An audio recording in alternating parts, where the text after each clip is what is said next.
definición 1.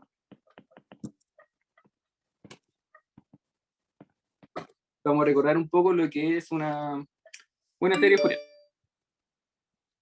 Entonces, vamos a decir Fourier, lo que es un espacio vectorial.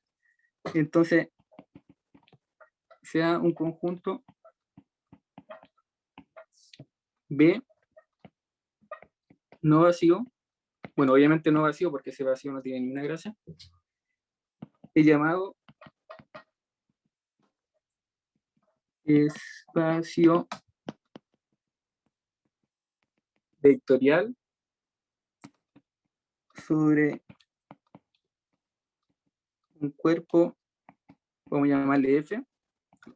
Hay otro curso, otro libro que también a los cuerpos les suelen llamar campo, por si acaso. Y va a ser bueno, se le va a llamar un espacio vectorial a algo que esté asociado a un cuerpo y satisface las siguientes condiciones. Entonces vamos a recordar que hay varios axiomas en la construcción de un espacio vectorial. Entonces la primera es suma de vectores. Entonces posee una operación suma, que vamos a denotar de esta forma, bueno, la suma usual, tal que si tengo dos elementos de mi conjunto, entonces estos elementos bajo esta operación, o sea, estos elementos bajo esta operación, obviamente van a estar también en el espacio, en el conjunto en el que estoy trabajando. O sea, al fin y al cabo, como que en un espacio vectorial, recordemos que vamos a tener de alguna manera dos operaciones, que van a ser la suma y la multiplicación. Pero la multiplicación no va a venir dado por los mismos vectores, sino va a venir dada por los escalares que van a estar asociados al cuerpo el cuerpo al que está asociado justamente el conjunto B. Entonces, la otra propiedad, la asociatividad. Entonces, por ejemplo, si tomamos 3 elementos de mi conjunto, entonces, no, como que lo que me dice la asociatividad es que no me importa mucho el orden en cómo yo lo sumo. Yo puedo sumar unos dos primero, o puedo sumar otro, y después sumo lo que me queda.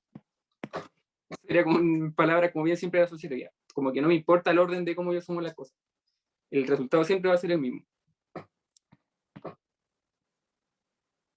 Lo otro sería la existencia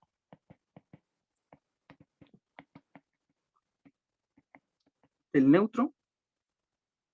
Entonces, por ejemplo, tomemos un elemento de mi conjunto. Entonces se cumple que existe otro elemento del conjunto, tal que si yo lo sumo y me da igual el orden en cómo lo sumo, entonces ese elemento que está por ahí que existe no le hace nada. No le hace nada a mi otro elemento. Entonces, no, esto es como si tomara aquí un B, le aplico el U y no le hace nada. Como que me lo deja aquí mismo. Sería como la existencia del neutro, que al fin y al cabo es como el cero. Entonces, U se suele llamar neutro del espacio vectorial.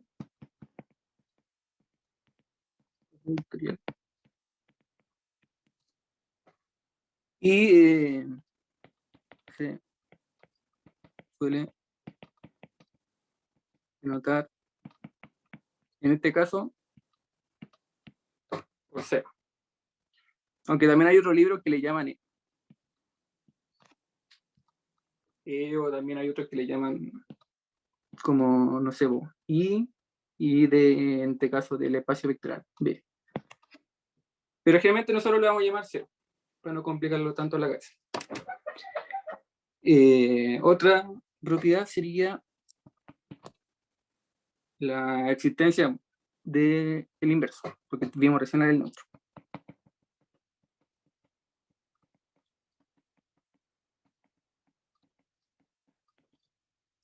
Entonces, en este caso, por ejemplo, si tomo un elemento de mi espacio, o sea, de mi conjunto, entonces siempre va a existir otro elemento que va a ser inclusivo de B. O sea, como que va a estar siempre asociado a ese elemento que estoy tomando, tal que si lo sumo como yo quiera, en el orden que yo quiera, entonces siempre me va a entregar el no. Y suele denotar por menos B y se suele llamar inverso. Ese sería el cuarto. El quinto sería la conmutatividad, pero la conmutatividad obviamente de esta suma que estamos viendo.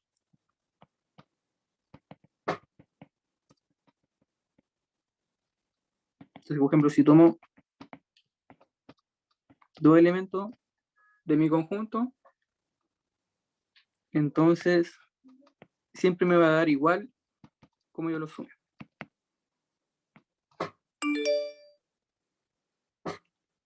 Ese sería el 5.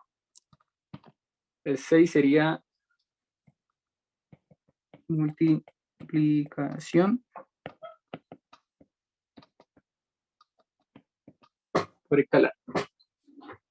Entonces, en este caso, estoy tomando un elemento de mi conjunto y le estoy multiplicando un elemento del cuerpo. Entonces, sea un elemento del conjunto y tomemos un elemento del cuerpo. Entonces, si yo lo multiplico, esta multiplicación también va a ser parte del conjunto que estoy viendo. Entonces, al fin y al cabo, como ejemplo, si tomo un B, tomo aquí mi cuerpo, tomo un alfa, le aplico el alfa y me entrega otra cosa. Que va a ser, no sé, alfa B. Pero va a estar siempre dentro del conjunto, va a ser una operación cerrada, siempre va a estar dentro de B. Este sería mi cuerpo. Me faltan dos más. Lo que sería la distribución.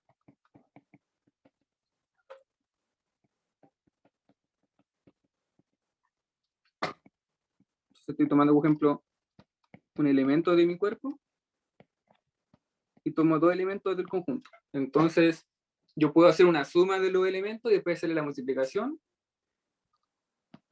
Y eso, por ejemplo, aquí hago una suma y después le aplico una multiplicación de un elemento del cuerpo.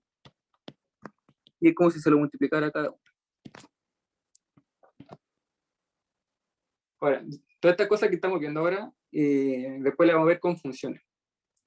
Porque justamente vamos a trabajar harto con funciones a lo largo del curso. Entonces, obviamente, ese conjunto que estamos viendo, este conjunto B, va a ser un conjunto donde sus elementos van a ser funciones, que van a estar definidas de cierta forma y que van a cumplir ciertas propiedades. Y la última propiedad, que sería, tomemos por ejemplo un elemento, que sería lo voy a llamar escalar unitario de F, y sea un elemento del conjunto. Entonces escalar no le va a hacer nunca nada al elemento. me lo deja igual. Entonces, bueno, son varias propiedades, pero ya como que ya se van recordando más o menos un poco, porque todo esto se ve como un álgebra 2, recuerdo. Álgebra 2, álgebra 3, que siempre uno trabaja harto como con espacios vectoriales. Entonces, algunos ejemplos. De hecho, ejemplos que nos van a interesar.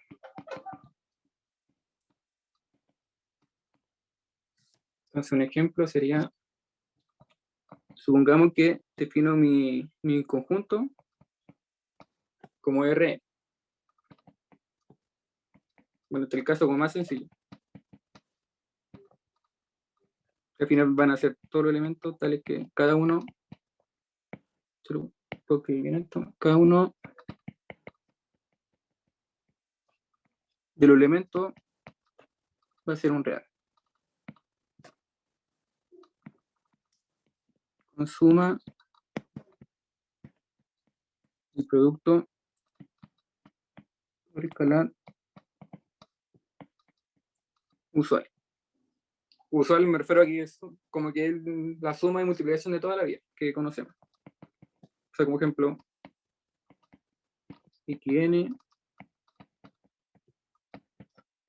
hasta yn. Entonces, obviamente, ahora sumo cada una de las componentes. Y lo mismo con el escalar. Si le multiplico un escalar al vector, entonces es como multiplicarle un escalar a cada una de las componentes.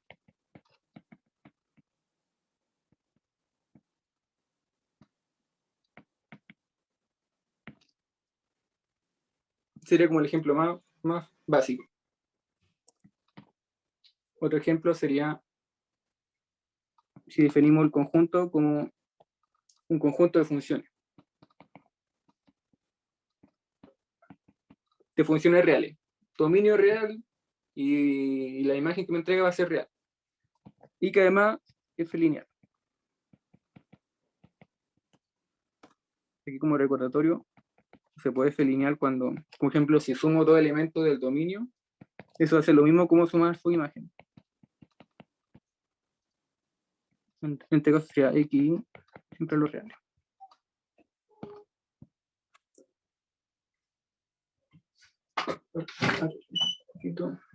Y ahora la operación que tiene en este caso este conjunto de funciones es tomar dos elementos, evaluarlo, y esos dos elementos evaluados va a ser lo mismo que la suma de cada uno por separado. Obviamente esto para cualquier x en el dominio. Y la otra operación va a ser que si amplifico mi elemento del conjunto, después lo evalúo, va a ser lo mismo que amplificarlo después de haber evaluado la función. Esto también para todo x real. Usualmente vamos a estar trabajando con funciones así, pero en vez de lineal van a tener otras propiedades. Puede que sean funciones continuas, diferenciales, o no sé, puede que también sean funciones integrables. Con integrales me refiero a que su integral, de cierta forma, con un módulo dentro, también va a ser finita. Eso me refiero cuando hablo de función integral. Que todo eso lo vamos a ver más adelante. Pero obviamente vamos a trabajar con ese tipo de funciones. ¿Cuál más? Bueno, la clásica, que son con funciones continuas diferenciales. F es continua. En este caso, siempre en los libros uno encuentra que este tipo de conjunto le llaman C0. O posiblemente obvian un poco el cero y lo llaman así. Y R, este R se refiere al dominio, que sería T de acá. Como ejemplo, si no sé, pues esto fuera un intervalo, A, B, entonces aquí sería C de A, B. Realmente siempre se suele denotar así en los libros. Y aquí también sería nuevamente la misma, sería esta operación. Con las operaciones de bueno, y si en el caso que fuera diferenciable, como ejemplo, si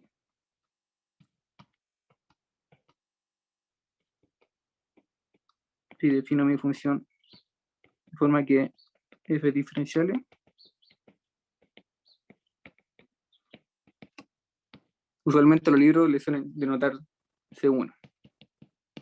Y así, por ejemplo, si fuera, no sé, pues la quinta derivada es continua, o sea, diferenciable en la región en la que yo estoy interesado, entonces solamente, generalmente ese conjunto le llaman, no sé, pues C quinto, así que la quinta derivada.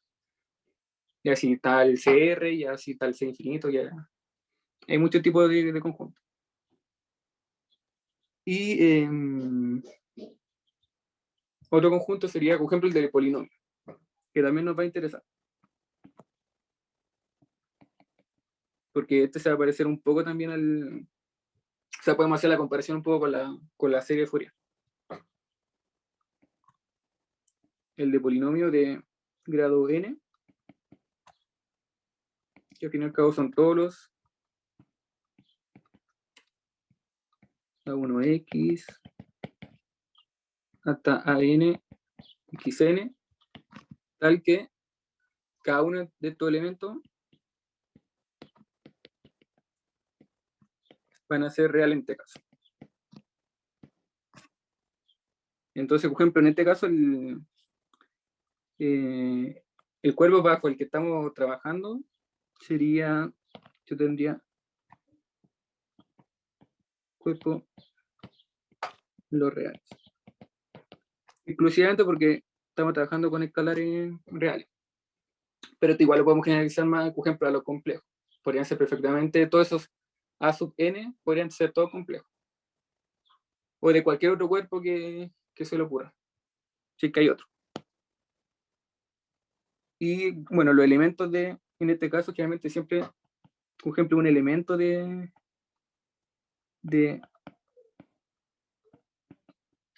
este espacio se suele evaluar en X y se escribe como, al fin y al cabo, una combinación lineal.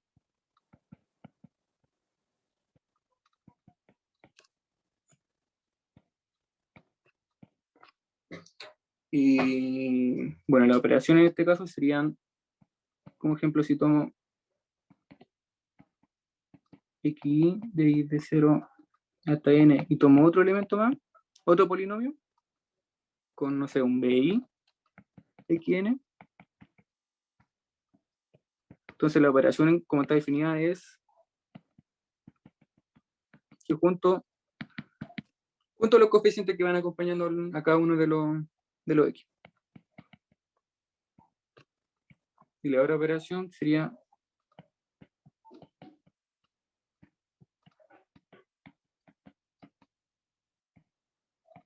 que si lo amplifico este polinomio, entonces sería lo mismo que amplificar cada uno de los coeficientes.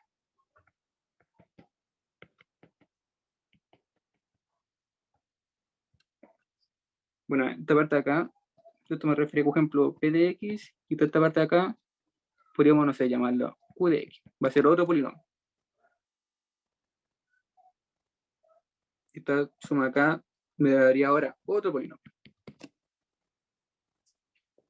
Entonces, aquí como la comparación que se puede hacer después con la serie Fourier es que en vez de un x, cuando hable de serie Fourier más adelante, ese x se va a reemplazar con, por ejemplo, un seno de nx o un coseno de nx. Entonces, cuando lleguemos a serie de Fourier. Ahora, resulta que en este caso la suma va a ser infinita. De hecho, ahí se utiliza súper importante en este caso, porque, por ejemplo, en el espacio polinomio, podríamos decir que su dimensión es dimensión n más 1. ¿Por qué n más 1? Porque, bueno, voy contando cada uno de los x. Por ejemplo, voy contando para el x elevado a 0, el x elevado a 1, hasta el x elevado a n. Entonces, si voy sumando todos, son n más 1. bueno, lo primero n más el x elevado a 0, entonces ahí hago x elevado a n más 1. Entonces, al final ahí ¿cómo se llama? La dimensión de ese espacio va a ser la dimensión de este espacio va a ser n más 1. Siempre estoy hablando en casi todos estos ejemplos de dimensión infinita, pero hay espacios, de hecho los espacios de funciones, como el que vimos más atrás, donde su base no suele ser finita, suele ser infinita. Entonces, aquí hablamos de espacios de dimensión infinita. Hay pequeñas sutilezas que no vamos a profundizar tanto en este curso porque son de curso más avanzado. De hecho, generalmente este tipo de cosas se suele ver más en análisis funcional, donde ahí trabajan generalmente con espacios de funciones y ahí hablan como de base infinita. Y hay pequeñas sutilezas súper importantes a diferencia de un espacio de dimensión finita con otra dimensión infinita.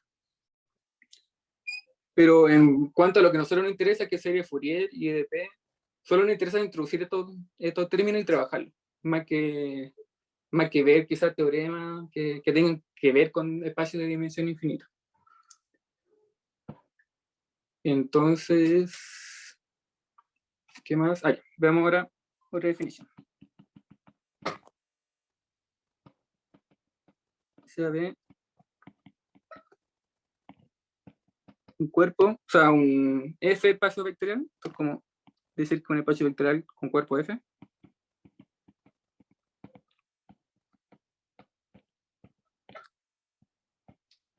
Con cuerpo F. Entonces, diremos que un subconjunto de B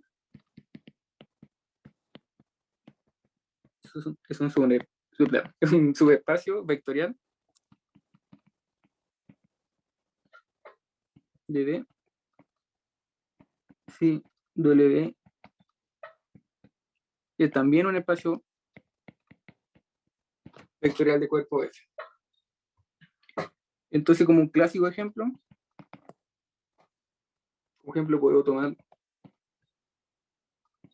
en este caso, R2, y, bueno, R2 sería también un espacio vectorial, en este caso de dimensión 2. Pero, por ejemplo, podríamos restringirnos a un cierto plano. Y esto va a ser un subespacio de R2. Y uno puede demostrar sin problema que esto es un espacio vectorial. Pero generalmente cuando uno habla de subespacio, uno no demuestra los 8 axiomas que vimos recién. Generalmente, si se acuerdan de álgebra 2, uno aplica un teorema que me dice que bueno, tiene que cumplir 2 condiciones para que sea subespacio. Que de hecho lo vamos a ver ahora ese teorema. Y con eso me basta para demostrar que ese subconjunto es un subespacio. Entonces, bueno, esta cosa de acá, por si acaso, si uno la grafica, esto es un plano, al fin y al cabo. Es un plano dentro de, bueno, en este caso no un plano, sería una recta, al fin y al cabo, dentro del plano R2. Sería eso. Está diciendo plano porque generalmente en R3, cuando tengo suma y recta igual a 0, eso ya no es una recta, sino que ahí sería un plano. Estoy trabajando sobre dicho plano. Entonces, en este caso, por ejemplo, este sería el W.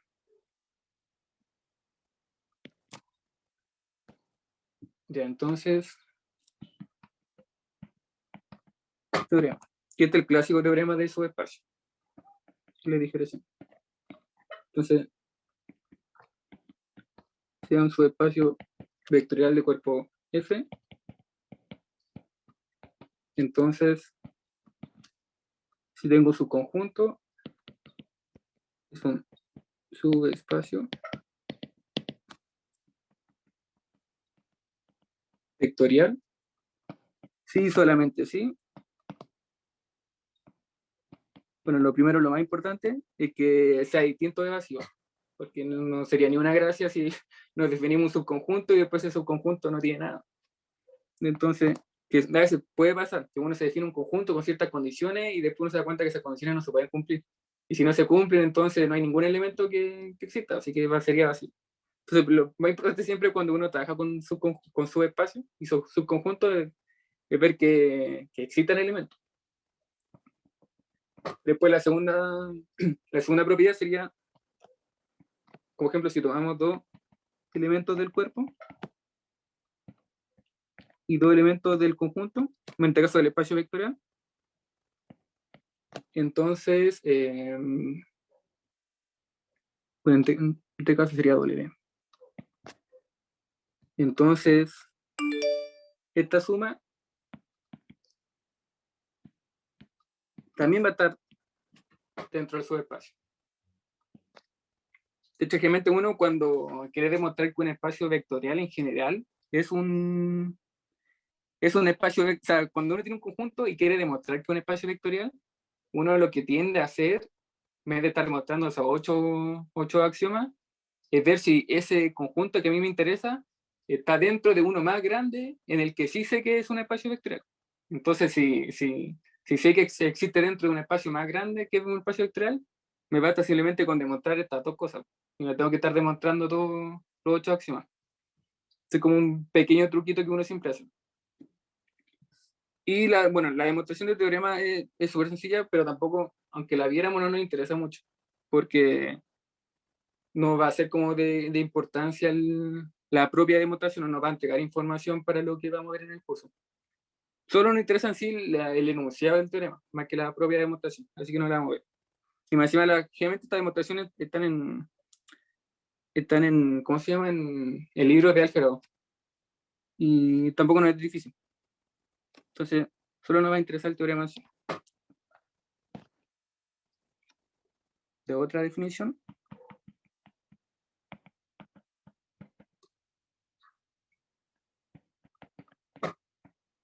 Tomemos nuevamente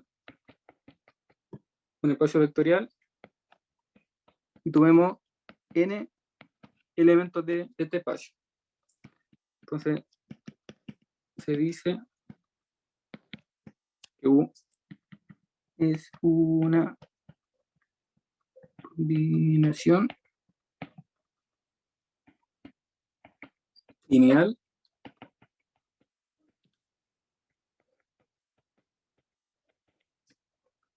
de los vectores n si existen escalares o elementos de mi campo, tal que ese U siempre lo puedo expresar como una suma de estos elementos. Al fin y al cabo, una combinación lineal es una suma de otros vectores. No me interesa mucho, o sea, los otros vectores. Ahora, por ejemplo, si tengo un vector, se expresa como una suma de hacer dos cosas, tres cosas, cuatro cosas, qué sé yo. Entonces a eso le llamo una combinación lineal.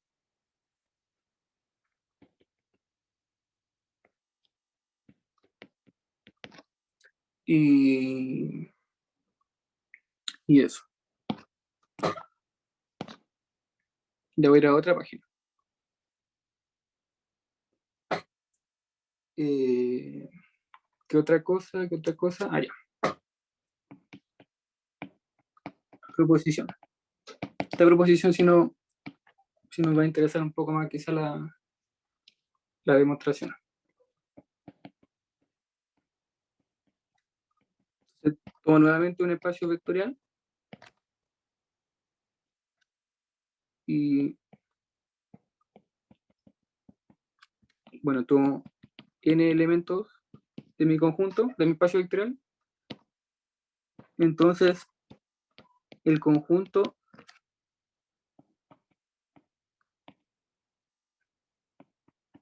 de 1 hasta n está definido de la siguiente forma, que van a ser todos los elementos de D tales que se pueden expresar como una combinación lineal justamente de estos vectores.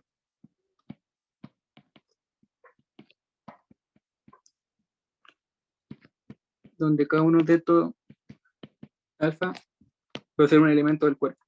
Van a ser escalares. No, ponerlo más centrado. Entonces, este conjunto me dice la proposición que es un subespacio vectorial de. Entonces, siempre que tome una combinación, por ejemplo, ya, lo que me está haciendo esta proposición es que, por ejemplo, tomo, no sé, por así decirlo, 5, no sé, tengo un conjunto B, tomo 5 elementos, y con esos 5 elementos puedo hacer muchas combinaciones, puedo hacer muchas sumas, no sé, por 5 veces un vector, menos 2 veces otro vector, y así, voy generando distintos vectores. Todos esos vectores que vaya generando, los voy guardando en un espacio que lo voy a llamar el span. Y al juntar todos esos elementos, formo un subespacio vectorial. Entonces siempre puedo formar subespacios vectoriales a partir de combinaciones de otros elementos. O sea, al final es como tomar distintos elementos de acá, de B, no sé, un B1, un B2 y así. Lo combino como yo quiera, lo sumo, lo resto, qué sé yo, y con eso puedo generar otro espacio, que va a ser más pequeñito. Van a ser todos los elementitos que me tomé. Y con este que genero me doy cuenta de que va a estar dentro de B. De hecho, estos B1 ahí, allá, van a estar todos dentro de B. De hecho, en realidad, lo vamos a volver a dibujar para que se entienda mejor. Sería como, por ejemplo, si este es B, tomo distintos elementos, los elementos que yo quiera. Y después eso lo sumo, lo trajo como a mí se me ocurra, y toda esa combinación de cosas y sumas que hago me generan un nuevo espacio. Y este sería el span. De todos estos elementos que yo me tomé como yo quería. Y ese siempre va a ser un espacio vectorial. Siempre, siempre, siempre, siempre. Entonces, una pequeña demostración. Profe, una consulta. ¿Sí? ¿Es spam o spam? ¿Con N? Creo que con N. A ver, quizá lo escribí mal. Sí, que spam con M sería como spam como de basura. Claro. Sí, con N. Sí, estoy viendo aquí un libro así. Es con N. Ya lo fue, gracias. Y entonces, hagamos una pequeña demostración de esta proposición. Entonces, como invocando el teorema que vimos recién, solo tenemos que demostrar dos cosas. Tenemos que demostrar que este span es distinto de vacío, y lo otro que hay que demostrar es que si tomo dos elementos del span, entonces su suma también va a estar dentro del span. Solo me bastan esas dos cosas para demostrar que es un espacio vectorial, porque yo ya sé que está dentro de B, y B es un espacio vectorial. Entonces, como que no tengo que estar demostrando los 8 axiomas que dimos al principio. Entonces, lo primero que hay que hacer es ver que todo esto es distinto a vacío. Entonces, ¿cómo vemos eso? Bueno, la manera siempre más sencilla, que es como la más clásica que uno siempre hace, es ver que existe el cero, que el cero está dentro de span. Y si cero está dentro de span, entonces ya no es vacío. Al menos tenemos el cero. Sería fome que solo fuera el cero, pero al menos ya tenemos uno. Entonces ya dimos un paso adelante. Entonces veamos que el cero está adentro. Y esto es súper sencillo. Porque si tomamos, por ejemplo, un elemento por ejemplo, si tomamos, porque ya recordemos que los elementos del span se escriben de esta forma. Entonces, y sabemos que los alfa y todos son elementos del cuerpo. Y el cuerpo, por su propia naturaleza, por cómo está construido, tiene al cero. Entonces podemos simplemente tomar simplemente todos los alfa como cero. Todos los alfa. De hecho, pongamos aquí mejor. Si tomamos alfa igual a 0 para todo i entre 1 y n, Entonces, inmediatamente voy a tener 0 por BI. Entonces, obviamente el 0 vector. Entonces, al menos tenemos el 0. Eso implica que 0 vector está en el span. Entonces, al menos sabemos ya que no es vacío. Así como paréntesis, me acordé que el span también en otros libros lo suelen denotar así. Como que 1, bien. También lo suelen denotar así en otros libros. Porque eso ya depende del autor. Pero como que lo que he tomado últimamente es que ocupen el span. Entonces, pues estoy ocupando el span, porque para que sea un poco más usual. Pero hay libros donde se ve así, por si lo ven. O sea, esto en el producto interno, por si acaso. Es como simplemente una anotación. Ya. La otra cosa sería demostrar que si tomo 2 elementos del span, entonces su suma también va a estar dentro del span. Y con eso estaría listo para decir que es un subespacio. Entonces, sea 2 elementos del span. Entonces sabemos de inmediato que van a existir escalares, alfa i, y lo otro vamos a llamarle beta i, de mi cuerpo, tales que estos elementos del conjunto siempre lo puedo expresar como una combinación lineal. Entonces el U en este caso sería como alfa i, bi, y el B sería beta i, bi. Entonces ya, tomo 2 elementos. Ahora quiero ver que su suma está en el span. Entonces, ¿cómo hacemos eso? Bueno, primero, o sea, como el objetivo aquí es ver que si tomo 2 elementos, UV de este conjunto, en este caso, span, entonces quiero ver que si tomo, no sé, pues cualquier escalar, gamma y delta de mi cuerpo, entonces siempre la suma también va a estar dentro del span. Eso es lo que quiero ver. Entonces veamos eso. Entonces tenemos 2 escalares cualquiera de mi cuerpo y hagamos la suma. Sería alfa Q más delta B. Y esto por definición va a ser lo mismo que esto.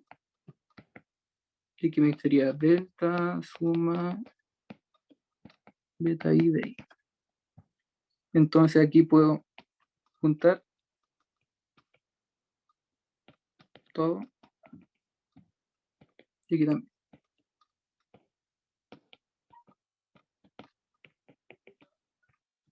Y ahora puedo juntar toda esta suma. Se me queda alfa, la gamma alfa i más delta beta i y de i. Y esto claramente, si se fijan, este pertenece al cuerpo, este pertenece al cuerpo, este pertenece al cuerpo y este pertenece al cuerpo. Entonces, por la propia naturaleza del cuerpo, al multiplicar y sumar todas estas cosas, también va a estar dentro del cuerpo. Entonces, todo esto está dentro del cuerpo. Y así que tengo perfectamente una combinación lineal. Si no sé, toda esta suma le puedo llamar, no sé qué otra letra tengo, a ver, chi, bi. Bueno, el chi va a ser toda esta cosa acá. Entonces tengo una combinación lineal, así que cumple la condición del span. Así que por lo tanto, esto pertenece al span.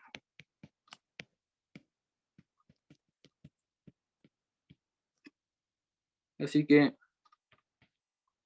chequemos el otro lado mejor. Por lo tanto,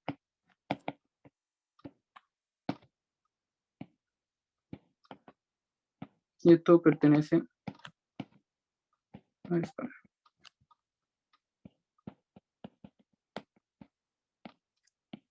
Y así, este es un subespacio vectorial. Y va a decir que es un espacio vectorial por el teorema anterior.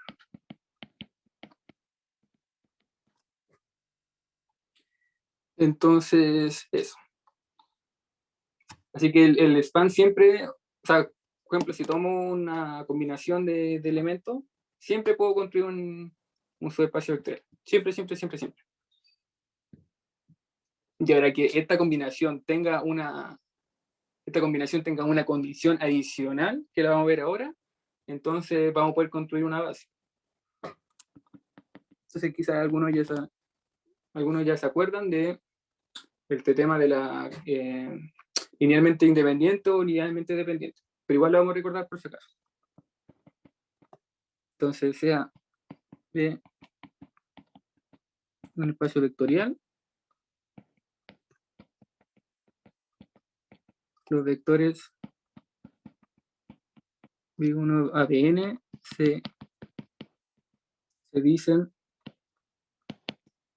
que son linealmente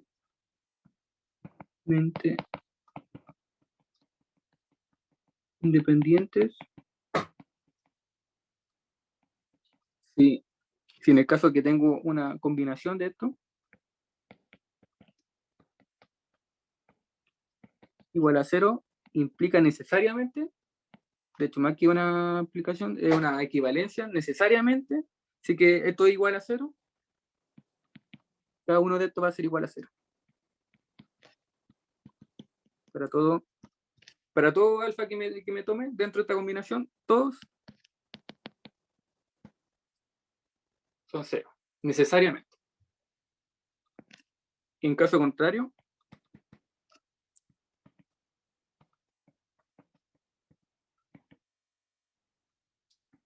son linealmente dependientes. O sea, pongamos el caso que, vamos a un caso bien sencillo. Pongamos que la combinación simplemente sea de dos vectores. Entonces, pongamos que tengo dos vectores de acá, tales que B1, o sea, una combinación perfectamente podría ser, si tengo esto igual a 0, pongamos el caso de que, o sea, para que esta combinación sea linealmente independiente, necesariamente se tiene que cumplir que estos alfas sean 0, ¿cierto? Entonces, lo que se puede dar perfectamente el caso, bueno, en este caso sería LI. Pero perfectamente se puede dar el caso de que, no sé, pues alfa 1 sea 1 y alfa 2 sea menos 1. Entonces, quedaría B1 menos B2 igual a 0. Entonces, en este caso, se puede dar esta igualdad igual a 0 siempre y cuando todos sean iguales. Y si son iguales, significa que no son linealmente independientes, porque uno depende del otro. Es decir, el B1 se puede expresar como B2 o el B2 se puede expresar como B1. Entonces, a eso se refiere con que sea dependiente, que uno se puede expresar como el otro. En cambio, en el primer caso, cuando son linealmente independientes, ninguno de los vectores, ni desde el B1 hasta el Bn, ninguno se puede expresar como una combinación del otro. Ninguno, ninguno, ninguno. En cambio, cuando es dependiente, sí se me da la opción de que uno de estos vectores se puede expresar como otro. Entonces, en este caso, tengo esta igualdad. El B1 se puede expresar como B2. Entonces, depende del otro. Así que esto sería LD, linealmente dependiente. ¿Y para qué estamos recordando esto? Porque si tengo, por ejemplo, un espacio vectorial que construyo o sea, que construye a través de una combinación, creando así un span, y además esos elementos del span son todos linealmente independientes. Resulta que ese conjunto de vectores yo le puedo llamar una base. Y esto es súper importante porque al final, por ejemplo, si tengo una base con, por decirte algo, una base con 10 vectores, son todos linealmente independientes porque es una base. Entonces, ese subespacio yo puedo decir de inmediato que tiene dimensión 10. Por ejemplo, si son ahora, ¿no? La base tiene 20, entonces tiene 20 vectores, entonces sería de dimensión 20. Como que puedo hacer esa asociación. Ahora, si tengo infinitos vectores linealmente independientes, entonces se va a hacer un vector de dimensión infinita. Entonces, definición: el conjunto de vectores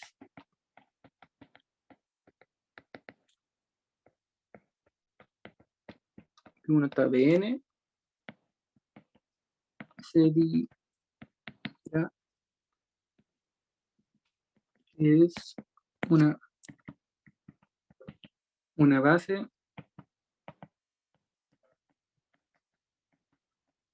del espacio vectorial B, sí,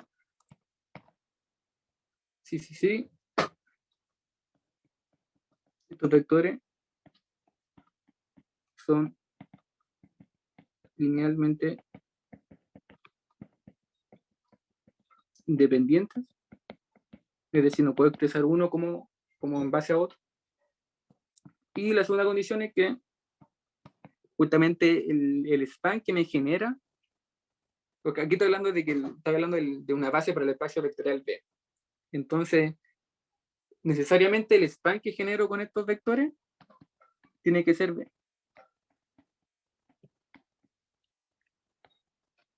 Entonces, en este caso, si se cumplen estas dos condiciones, sí o sí yo puedo decir que esto es una base. O sea que con esto puedo decir que este conjunto acá es una base para B. Y de hecho también puedo decir de esto que la dimensión de B va a ser N. ¿Qué significa esto? Significa que si yo encuentro cualquier otra base, porque en realidad un espacio vectorial puede tener muchas bases, no solo una, puede tener la que yo quiera. Y lo que tiene el patrón que cumple todas estas bases dentro de ese espacio vectorial es que todas tienen la misma cantidad de vectores. Entonces, como ejemplo, si encuentro una base de un cierto espacio vectorial, encuentro una base con 2 vectores, entonces por lo tanto va a tener dimensión 2. Pero perfectamente podría encontrar otra base dentro de ese mismo espacio vectorial que también necesariamente tiene que tener 2 vectores. Si es que encuentro una con 3, significa que algo estoy haciendo mal y probablemente, bueno, esos 3 tienen que ser sí o sí LD. Es decir, uno depende necesariamente del otro. Y ahí se reducirían a 2 vectores y por lo tanto serían 2. Entonces siempre la base de los vectores siempre tienen la misma cantidad de vectores. Y para terminar, veamos una última definición, que sería también una muy importante si queremos construir después una buena serie de Fourier. Y en este caso sería el producto interno. Entonces, definición. Se ve un espacio vectorial, se llama producto interno a una aplicación lineal tal que tomo todo elemento de mi espacio vectorial y el resultado que me arroja va a ser un elemento del cuerpo. Y además va a cumplir ciertas propiedades. La primera es que, como ejemplo, si tomo un elemento de B, entonces necesariamente el producto interno de este vector, o sea, de este vector, este elemento que me acabo de tomar, tiene que ser mayor o igual a 0. Necesariamente. Después, otra propiedad sería que si me tomo otro elemento y se da el caso de que el producto interno de ese elemento sea 0, entonces necesariamente ese vector va a ser 0. Necesariamente. Bueno, y sabemos que el 0 está en B, porque al final estamos hablando de un espacio vectorial. Una tercera propiedad sería que si me tomo, por ejemplo, dos elementos de mi espacio vectorial, me tomo dos escalares de mi cuerpo, entonces voy a tener una linealidad. Por ejemplo, en este caso sería lineal en esta parte de la parte izquierda, esta parte de acá, que en realidad la puedo hacer para los dos lados. Por eso se llama una aplicación bilineal. Es decir, puedo hacer una suma también en la parte de acá y también debería poder descomponerla de esta forma. O sea, lineal de los dos lados, por eso se le llama bilineal. El lineal tanto en el lado izquierdo como en el lado derecho. Y una última propiedad es que si me tomo dos elementos, entonces su producto interno se puede dar vuelta, pero que si es que se da vuelta, me queda el conjugado. Porque ahora yo no sé si ese cuerpo que tengo, este cuerpo F, puede que sea exactamente lo real o puede que sea lo complejo. Y si es lo complejo, se da siempre esto. Si es lo real, entonces da igual. Como que no, darlo vuelta no me lo deja como un conjugado porque no existe el conjugado de lo real. Pero lo complejo sí. Si yo doy vuelta, cuando hablo de dar vuelta, en realidad aquí me equivoqué. Cuando hablo de dar vuelta, me refiero que cambié de lugar, el U lo dejé acá y el B acá. De hecho, ahí el U lo pasé para acá y el B para acá. Entonces, si lo doy vuelta, me queda ahora el producto interno sería el conjugado. El conjugado resultante de ese producto interno. Entonces sería así. Si el cuerpo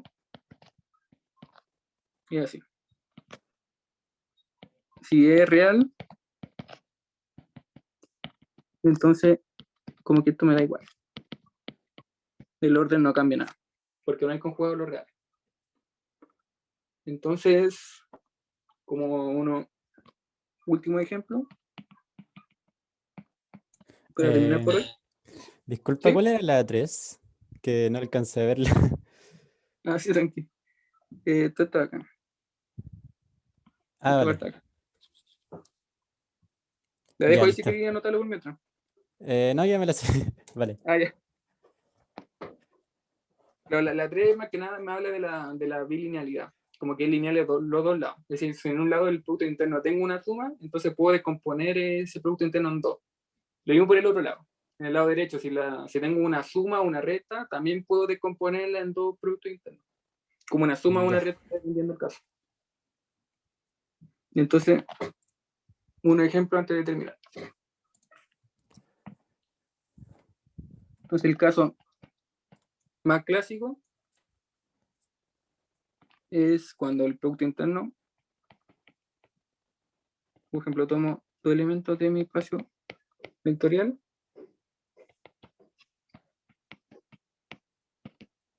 el tema clásico, que siempre, al fin y al cabo, la multiplicación de cada componente y luego se suma. Sería como el producto interno como usual.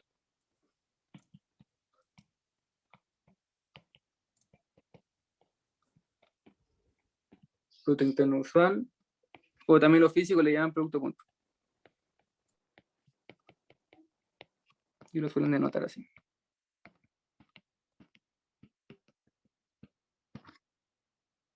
O sea, como que si uno se pone a estudiar, no sé, por algún tacto físico, típico que si uno se encuentra el producto punto.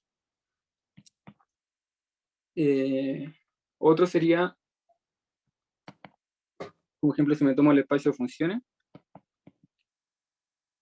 por ejemplo, definir en un cierto intervalo, hacia los reales, o puede ser hacia los complejos, como yo quiera. Y bueno, F continua. Entonces, bueno, en este caso sería, este espacio vectorial sería un C o R espacio vectorial, dependiendo si elijo los reales o los complejos. Y su producto interno, por ejemplo, si me tomo dos elementos del conjunto, entonces se puede definir este producto interno. Que de hecho este lo vamos a ocupar a lo largo del curso. Que al fin y al cabo, si tomo dos funciones, en el espacio funciones, su producto interno va a ser la integral de la multiplicación de estas funciones, donde el segundo va a ser el conjugado, en el caso de que esté definido en lo complejo. O sea, que el valor de la función sea compleja, entonces sería el conjugado. Y por si algún día se ponen a estudiar física, esto se puede escribir, o sea, obviamente los físicos en mecánica cuántica, esto lo suelen escribir como al revés. Lo suelen escribir así. Esto se da mucho. Tampoco, de hecho, no es una sobre anotación, porque de hecho esto está justificado, se puede justificar matemáticamente. Hay un teorema que se llama el teorema de Riesz que me permite escribir esto de esta forma, este producto interno. Pero eso, de hecho, probablemente lo van a ver en análisis funcional más adelante. Pero en algún momento si se pone a leer algún texto y ven esto, se refiere exactamente a este producto interno.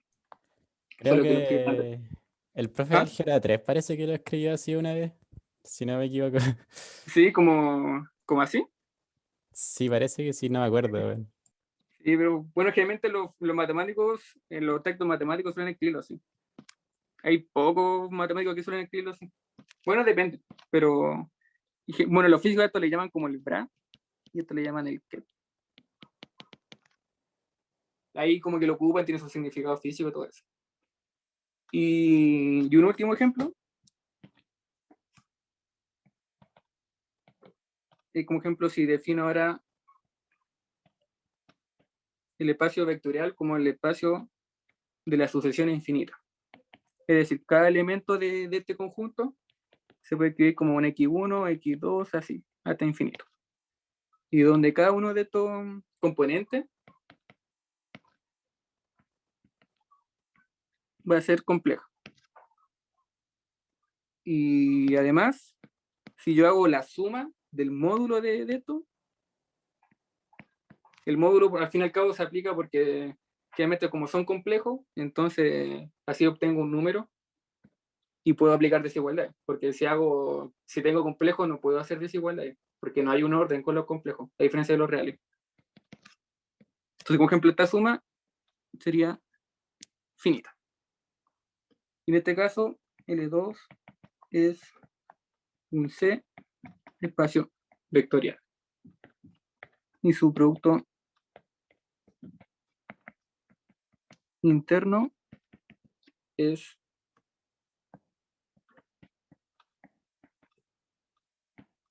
sería una suma en este caso infinita. De hecho, esta suma generalmente converge. De hecho, hay una desigualdad que me permiten dejar esto como no sé, módulo de xn y x módulo de in. Y como los dos pertenecen a L2, entonces los dos tienen que ser finitos, así que la multiplicación va a ser finita. Así que está bien definido obviamente este producto interno. Y bueno, ahí hablando también así como aplicación, realmente, de hecho, en la línea mecánica cuántica, este L2 se les suele ser el espacio de los niveles de energía, como ejemplo en realidad de cualquier sistema energético, siempre están como discretos. Como que siempre van, no sé, un nivel de energía, otro nivel, y no sé, un electrón que se va moviendo. hacia un lado, hacia otro, y van absorbiendo, si absorben energía suben, si no, si liberan energía bajan. Y, por ejemplo, los físicos siempre llaman, como ejemplo, 0, 1, 2, pero resulta que todas estas cosas son elementos de L2. Claro, ellos generalmente no hablan de L2, pero generalmente no sé, por el 0, no se puede decir el 1 y puro 0 en el otro lado. Generalmente el 1 en este caso sería, por ejemplo, 0, 1, 0 y así. Como que suelen ocupar mucho cosas físicas en este espacio. Así como curiosidad matemática física. Y eso, como que, como así como hablando un poco, adelantando lo que vamos a ver en los próximos cursos, o sea, la próxima clase, generalmente vamos a trabajar harto con desigualdades, con producto interno y con espacios de funciones. Porque justamente con serie Fourier puedo hacer eso. Y de hecho, justamente las funciones en este caso con las que estoy trabajando en estos ejemplos, son funciones que después, bajo ciertas condiciones, yo le puedo encontrar una descomposición de Fourier. Y de hecho, también hay otra identidad que se llama la identidad de Parseval, que justamente se puede obtener a través de productos internos. Que de hecho es más fácil demostrarla así. También por eso también estoy haciendo como esta introducción como un poco más algebraica. Y eso, como que nada más para agregar. Así que dejémoslo hasta acá. ¿Ok?